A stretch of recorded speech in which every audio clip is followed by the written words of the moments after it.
I was 8 when Dad sat me down and explained that Mom had died in a car accident.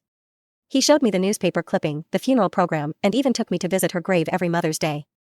Grandmother would hold my hand at the cemetery, tears streaming down her face as she placed flowers on the headstone. "She loved you more than anything," Grandmother would whisper. "She'd want you to be strong." For 15 years, I believed it. I grieved her. I talked to her picture every night. I inherited her jewelry when I turned 18, a box of treasures Grandmother had saved for me. The lie unraveled completely by accident. Last month, I was cleaning out Grandmother's attic after she moved to assisted living. Buried behind Christmas decorations, I found a shoebox full of letters. The return address made my hands shake, Mom's full name and an address in Oregon. The postmark was from 3 weeks ago. My dead mother had been writing letters. With trembling fingers, I opened the most recent one. "Dear Mom, I know you'll never respond, but I have to keep trying. Violet turns 23 next month. Does she still love art? Does she remember the stories I used to tell her? I've written her so many letters over the years, but you return them all unopened. Please, just tell me she's okay. Tell me she's happy. I think about her every single day." I sat there on the dusty attic floor, reading 15 years of unopened letters, birthday cards, Christmas presents, school photos she'd somehow obtained, a wedding invitation to a ceremony that never happened because she thought I hated her. Each letter begged Grandmother to let her see me. Each one was more desperate than the last. The final letter was the worst. "I'm getting married next month to a wonderful man who understands my past. We want children, but I can't move forward without knowing if Violet is alive and well. This is my last letter. If you don't respond, I'll assume she wants nothing to do with me, and I'll stop trying." That's when I found the thick manila envelope hidden at the bottom. Inside were copies of every letter I'd never received, birthday cards, graduation congratulations, care packages for college, all returned to sender by Grandmother. I drove straight to the assisted living facility. Grandmother was in her garden, tending roses like she hadn't destroyed my entire life. "Why?" I asked, dropping the shoebox at her feet. Her face went white. For a moment, she looked exactly like the frail old woman she was, not the manipulator I had just discovered. "She left you," Grandmother said finally. "She chose drugs over her own daughter." "These letters don't sound like someone who chose drugs," I replied. Grandmother's eyes hardened. "You don't understand what she put this family through." "Then explain it." She was quiet for so long I thought she wouldn't answer. Finally, she spoke, her voice barely a whisper. "Your father was cheating. Your mother found out and threatened to take you away from us. We couldn't let that happen." The words hit me like a physical blow. "So, you convinced me she was dead. We convinced her you were better off without her."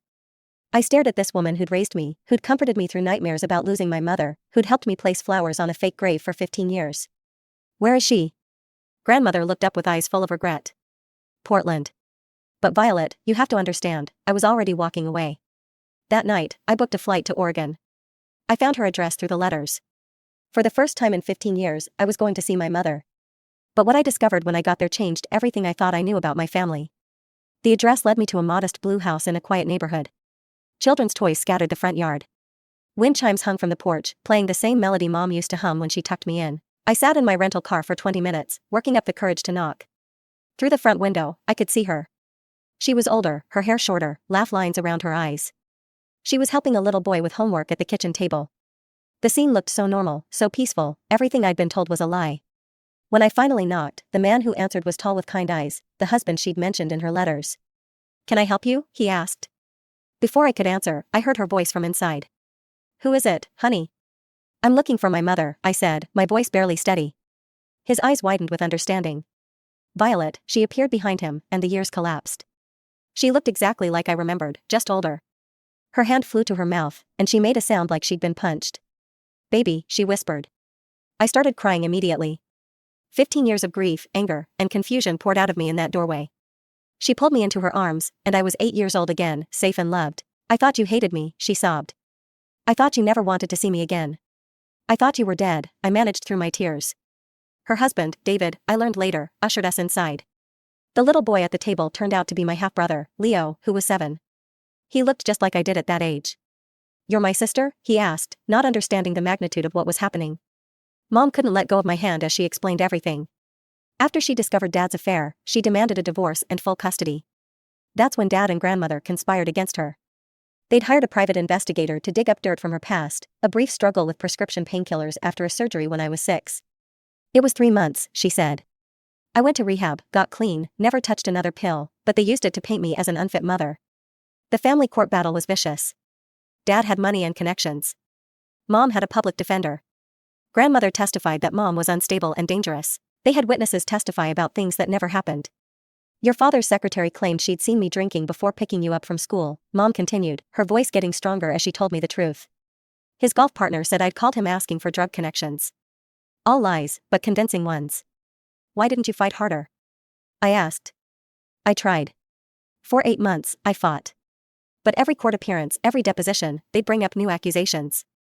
They said I'd been prostituting myself to pay for drugs, that I'd left you alone overnight while I was getting high. None of it was true, but the mud was sticking. She showed me the court documents she'd kept all these years, page after page of character assassination, carefully orchestrated to destroy any credibility she had.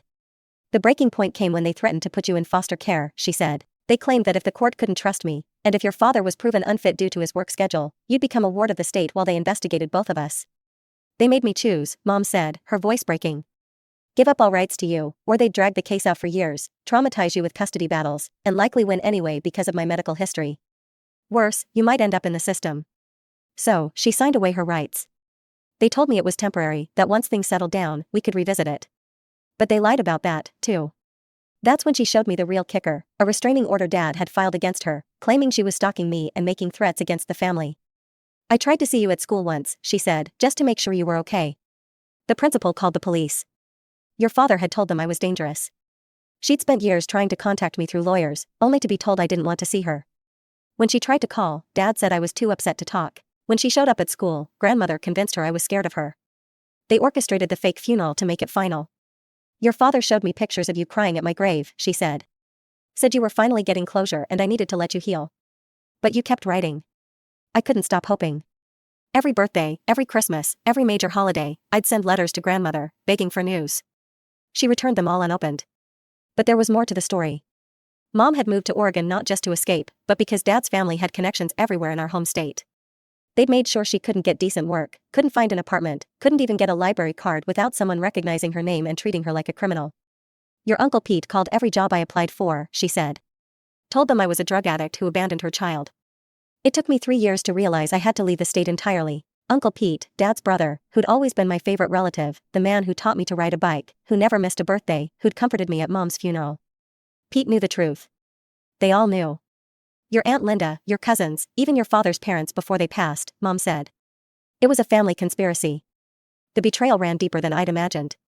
Every family gathering, every holiday dinner, every time someone asked about Mom and they'd all get that sad, sympathetic look, they knew she was alive. They knew I was grieving a lie. That's when she showed me her room, a shrine to me. Photos of me from elementary school through college. Somehow, she'd gotten copies, my school awards, art projects she'd persuaded teachers to share, newspaper clippings when I made the dean's list. She'd been following my entire life from a distance. But it wasn't just photos. She'd kept everything, report cards Mrs. Thompson had smuggled to her, programs from school plays she'd never been allowed to attend, even a napkin from my Sweet 16 party. Apparently, the caterer's daughter had been in my class and thought Mom deserved to know I was okay. How did you get all this? I asked. Your second grade teacher, Mrs. Thompson, she said. She never believed I was as bad as your family claimed. She'd send me updates, photos from class parties. She's the one who told me you were studying art in college. Mrs. Thompson, I remembered her. The teacher who always asked about my mom, who seemed sad when I said she was dead. She knew, Mom said. She suspected something was wrong when you suddenly stopped talking about me and started saying I was dead, but she couldn't prove anything. What about the other teachers? Some helped when they could. Your high school art teacher, Miss Rodriguez, sent me photos of your paintings. Said you had real talent, just like your mother.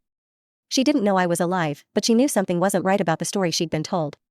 The network of people who'd helped without knowing they were helping was staggering. The school nurse, who'd mentioned my menstrual cycles to Mom through Mrs. Thompson so she'd know I was healthy. The librarian, who'd noted what books I checked out. Even the custodian, who told Mrs. Thompson when I seemed sad or upset. There were so many people who cared about you, Mom said. They just didn't know how to help. David brought us tea and quietly explained that he'd been encouraging Mom to hire a private investigator to find me. She was afraid you'd reject her, he said. But I told her she had to try. We were supposed to start the search next month. Mom added, I'd given up on Grandmother responding, but I couldn't give up on you. David had his own story. His first wife had died of cancer when Leo was 3, and he'd met Mom at a grief counseling group 2 years later.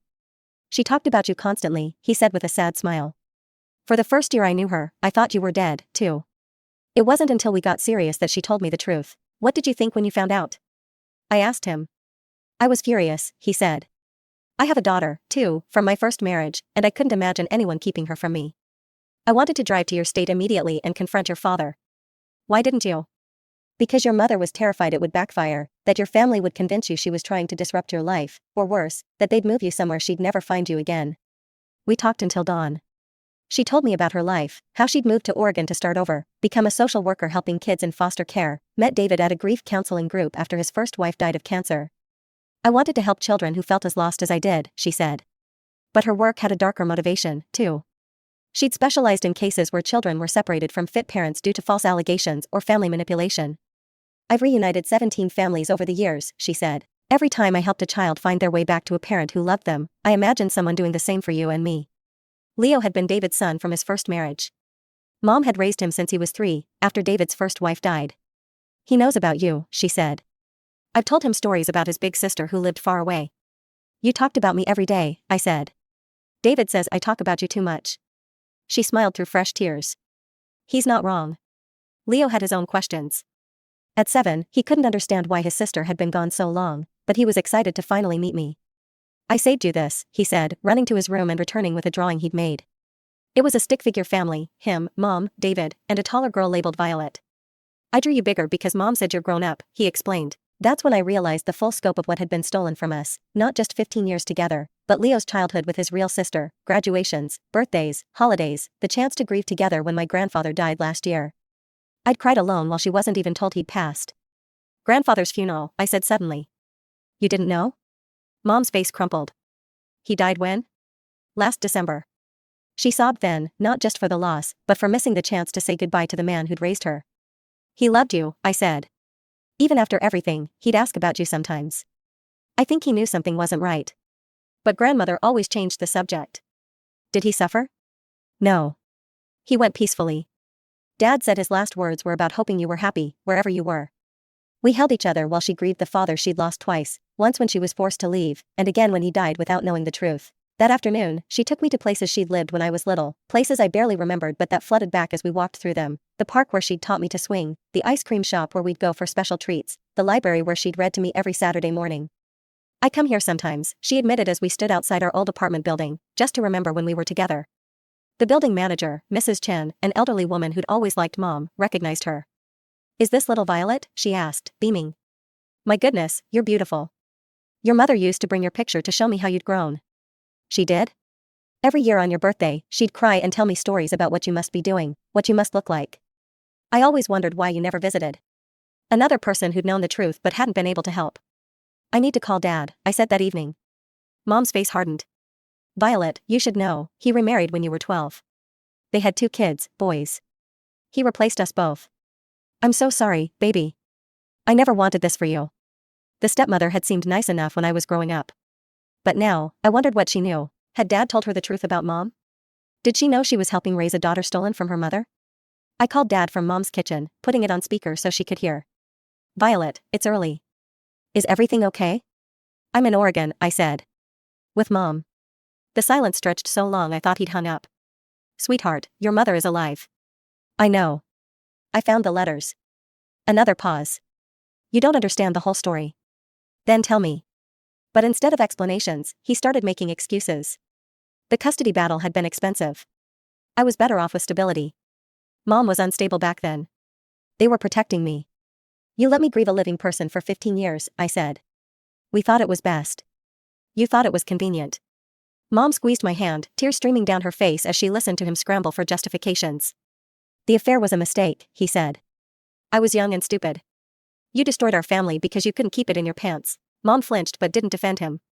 She was going to take you away from me. Because you were cheating on her. I know I hurt your mother, but I couldn't lose you, too. So, you made sure she lost me instead. That's when he broke down, not the manipulative tears I'd seen him use when he wanted something, but real, ugly sobbing. I regret it every day, he gasped. Especially after I met your stepmother. Watching her with our boys, seeing what a real mother looks like, I realized what I'd taken from you and from her, I said, gesturing to Mom. I tried to find her when you turned 18 to tell her you were an adult and could make your own choices, but she'd changed her name, moved away. I thought she was gone forever. She was right here, writing letters, begging to see me. He looked at Mom with something that might have been remorse. I never saw the letters. Mom handled all that. Don't blame grandmother, I said. You could have stopped this anytime. You could have told me the truth when I turned 18, when I graduated college, when I got engaged last year. You were engaged? Mom asked, surprised. It didn't work out. Turns out I have trust issues. I looked pointedly at Dad. I wanted to tell you, Dad said. But I was afraid you'd hate me. I do hate you, I said simply. But I would have hated you less if you told me the truth. We sat in silence. Finally, Dad asked the question I'd been dreading. Are you coming home? I am home, I said, looking around Mom's kitchen. I hung up. The phone rang immediately, then again. Dad called 6 more times before I turned it off. That night, Mom showed me the legal documents she'd kept, not just the custody papers, but everything, the restraining order, the psychological evaluation they'd forced her to undergo, the drug test she'd passed but that somehow got lost by the court. They had me evaluated by 3 different psychologists, she said. The first 2 said I was a fit mother. The third was a friend of your father's lawyer. The psychological evaluation from Dad's expert was devastating. It painted Mom as manipulative, unstable, and potentially dangerous to me. It recommended supervised visitation at best, full separation at worst. I kept copies of everything, she said. Even though my lawyer said it was over, I knew someday you might want to know the truth. The most painful document was her own handwritten statement, 12 pages of her side of the story that the court had refused to consider. In it, she detailed Dad's affair, his drinking, his increasingly controlling behavior. She documented dates, times, witnesses. She built a compelling case that the judge had ignored. Judge Morrison, I read from the file. I remember him. He and Dad played golf together. That's when I knew I'd lost, Mom said. When I saw them laughing together in the courthouse hallway. But the truly sickening part was what came after. The court documents showed that, immediately after Mom signed away her rights, Dad had petitioned to seal the case. Everything we'd just read, the lies, the manipulation, the corruption, was supposed to be buried forever, Mom said. He didn't want you to ever find out, even when you became an adult. The next morning, I called Mrs. Thompson. She was retired now but remembered me immediately. Violet, how are you, sweetheart? I found my mom, I said. The silence on her end was deafening. Oh, honey, she finally whispered. I'm so sorry. I tried to help, but I didn't know how. You did help, more than you know. She told me her side of the story, how she'd noticed the change in me after Mom died, how I'd gone from a bright, confident child to a sad, withdrawn one almost overnight. You used to talk about your mother constantly, she said. She was your whole world. Then suddenly, you wouldn't mention her at all. When I asked, you'd just say she was dead and change the subject. Why didn't you report it? I tried. I called the school counselor, suggested maybe you needed help processing your grief, but your grandmother came in for a meeting and explained that you were seeing a therapist, that the family was handling it. There was no therapist, I said. I know that now, but at the time, I had no reason to doubt her. She seemed genuinely concerned about you. Mrs. Thompson had spent years wondering if she'd failed me. She'd sent those updates to Mom, not knowing if they helped, but hoping they meant something to someone who cared about me. Your mother sent me a Christmas card every year, she said, just to thank me for the photos. She never asked for more than I was comfortable giving, never put me in a position where I'd have to lie. She was always respectful. What did you think happened to her? Honestly, I thought your father had had her killed. The casual way she said it shocked me. That sounds extreme, I said. Does it? A woman threatens to expose a man's affair and take his child. She has a history of prescription drug use that makes her vulnerable to accusations. She disappears completely, and suddenly there's a convenient car accident with a body that's never found. The body was found. I saw the newspaper clipping. Different woman. I looked it up years later when the internet made it easier. The woman who died in that accident was named Patricia Morrison, married, no children, nothing like your mother's situation. Even my second-grade teacher had put together a better investigation than I had. That afternoon, Mom showed me the cemetery where I'd been visiting her grave. The headstone was real. They'd actually purchased a plot and stone with her name on it. The newspaper clipping? I asked.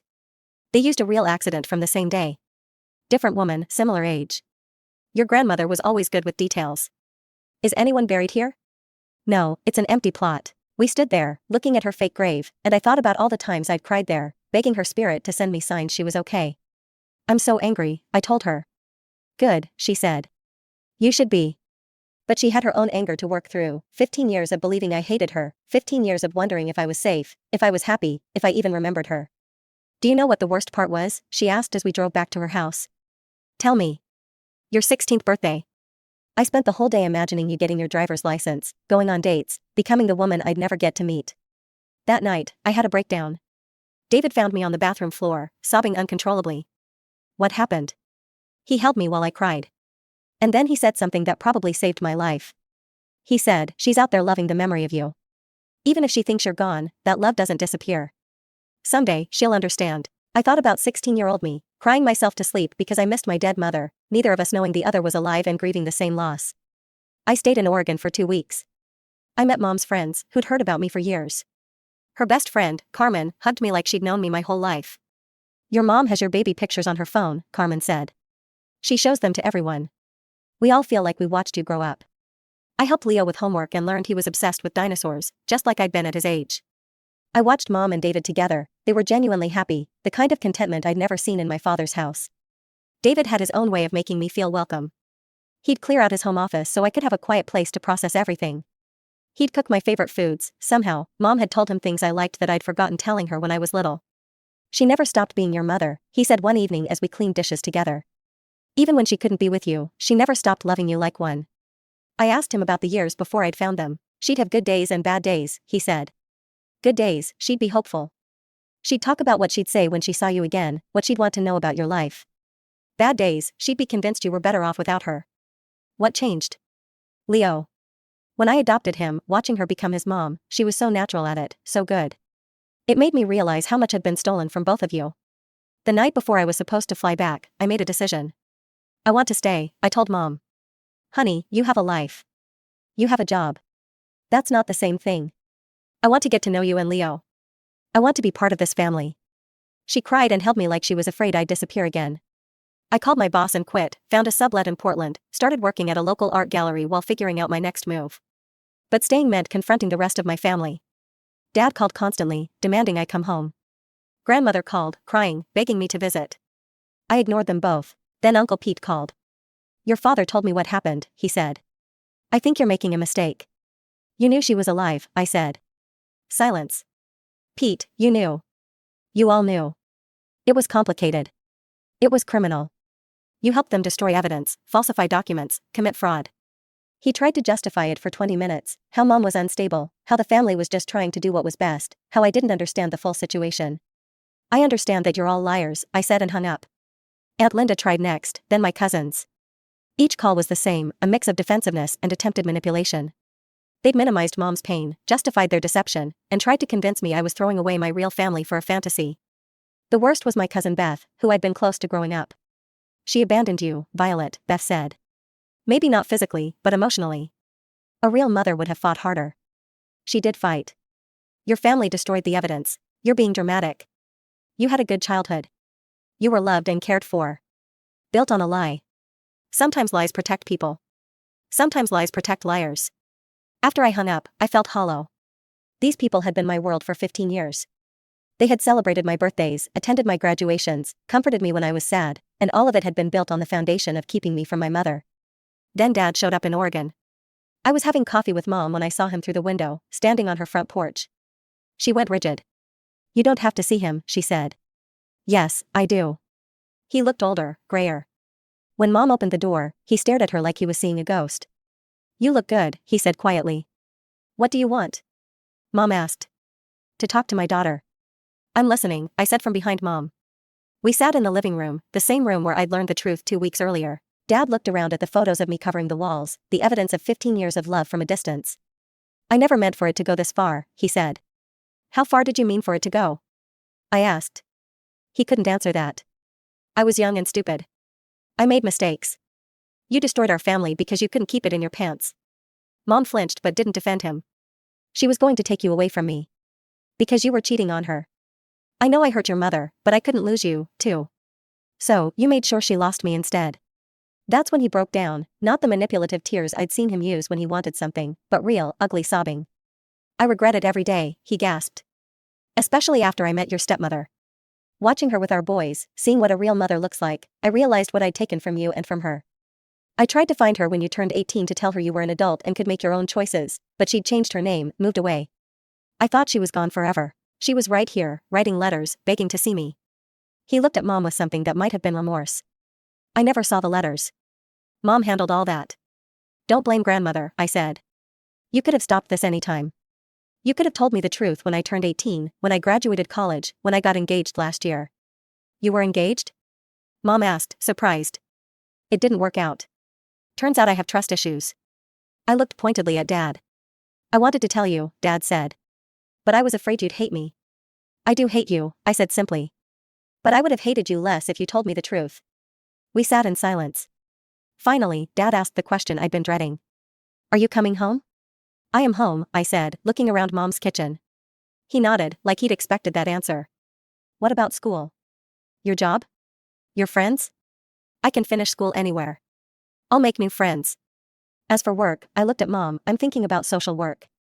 Mom smiled, and I knew she understood. I wanted to help other kids who'd been lied to, manipulated, stolen from their families. What about your stepmother and the boys? They love you.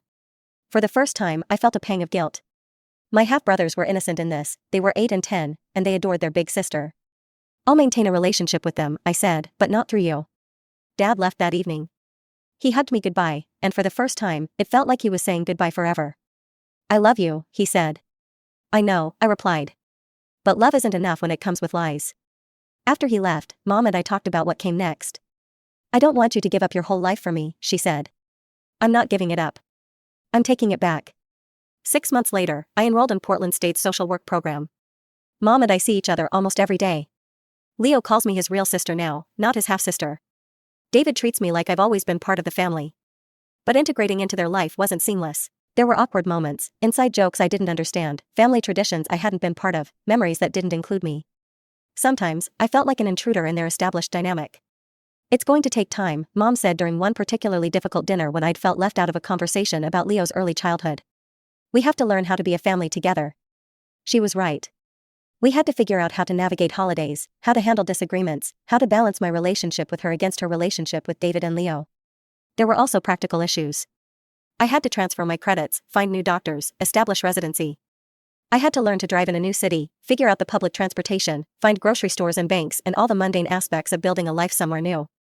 But the hardest part was dealing with my own trauma. 15 years of believing my mother was dead doesn't just disappear because you find out it's not true. I had night terrors for months, dreams where I'd wake up and she'd be gone again, where I discovered this was all an elaborate hallucination. You need therapy, Mom said gently after I had a panic attack in the grocery store because I'd lost sight of her for 30 seconds. I don't trust therapists, I said. What if they're working with Dad's family, too? She found me a therapist who specialized in family reunification after parental alienation. Dr. Martinez understood immediately what I was dealing with, she said. Your grief was real, Dr. Martinez told me. Even though your mother wasn't actually dead, you experienced a real loss. The relationship you had with her was killed, even if she wasn't. Therapy helped me understand that I was grieving multiple losses, the mother I'd lost at 8, the 15 years we'd missed together, the family I thought I had but never really existed. It also helped me work through my anger, which was enormous and consuming. I was angry at Dad for starting the lie, at Grandmother for maintaining it, at Uncle Pete and Aunt Linda for supporting it, at myself for never questioning it. Anger is appropriate here, Dr. Martinez said. The question is what you want to do with it. Dad sends money for school, which I accept. He's trying to make amends the only way he knows how. His new wife sent a card apologizing for the family's actions. Apparently, she'd figured out the truth years ago and had been pushing him to find Mom. The stepmother, Angela, called me directly one day. I want you to know I never knew the full story, she said. Your father told me your mother had abandoned you, that she was unstable and dangerous. I believed him because I loved him and trusted him. When did you figure out he was lying? When Tyler started asking about his sister's mother. Your father got so defensive, so evasive, that I started digging. I found some of the court documents in his office. Why didn't you say anything? I tried. I told him he needed to tell you the truth, but he was terrified you'd cut him off completely. I did anyway. I know. And honestly, I think that's what it took for him to realize how badly he'd screwed up. She asked if I'd be willing to maintain a relationship with my half-brothers, and I said yes. They were innocent victims in this, too. The boys, Tyler and Mason, didn't understand why I'd moved away or why I was suddenly talking about a mother they'd never heard of. Angela explained it as gently as she could, that there had been a misunderstanding about their sister's mom, and now we were fixing it. Is she nice? Tyler asked during a video call. Very nice, I said. You'd like her. Can we meet her? I looked at Mom, who nodded. Maybe someday. Grandmother passed away last month. She'd been in declining health since I discovered the letters. In her final days, she asked to see me.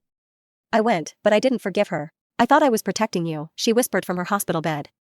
You were protecting yourself, I replied, from facing what your son had done. I never meant for it to last so long.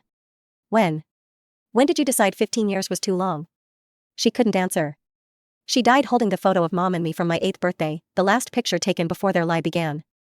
At her funeral, I stood between my two families, Dad's side on one side, pretending to grieve for a woman who destroyed lives to protect her son, and Mom on the other side, attending to support me despite everything grandmother had done to her. The pastor talked about grandmother's devotion to family, her sacrifice for her loved ones. I wanted to scream that her devotion had been selective, her sacrifices had been other people's lives. After the service, several family members approached Mom, the first time they'd seen her in 15 years. "You look well," Aunt Linda said stiffly. "No thanks to you," Mom replied. Uncle Pete tried to shake her hand. She ignored him. "I hope you can forgive us someday," he said. "I hope you can live with yourselves," she replied. I stood next to the fake grave they'd made for my mother and thought about all the ways the truth gets buried, how easy it is to convince someone that love looks like lies, that protection requires destruction. Dad stood on the other side of the cemetery, watching us but not approaching. He'd lost the right to be part of this moment. After everyone left, Mom and I stood alone at grandmother's actual grave. "How do you feel?" she asked. "Empty," I said. "She took so much from us, and now she's gone, and we'll never get answers to half our questions." "What questions?" "Like whether she ever regretted it, whether she ever thought about telling me the truth, whether she understood what she'd done to you." "Does it matter?" "I thought about that." "No, I guess not. She made her choices, and now we get to make ours." 3 months after grandmother's death, I got a call that changed everything again. It was from a lawyer representing her estate. "Miss Chen, I'm calling about your grandmother's will," he said. "She left you something that I think you need to see." The law office was in my hometown, so Mom and I drove there together, my first time back since I discovered the truth. Driving through familiar streets felt surreal. Everything looked smaller, shabbier than I remembered. The lawyer, Mr. Hughes, was clearly uncomfortable. "Your grandmother left detailed instructions about when to give you this," he said, handing me a thick envelope. "She specified it should only be given to you after her death, and only if you had already discovered the truth about your mother. She knew I'd found out. She received a report from the assisted living facility about your visit after you found the letters. She'd been expecting this for years."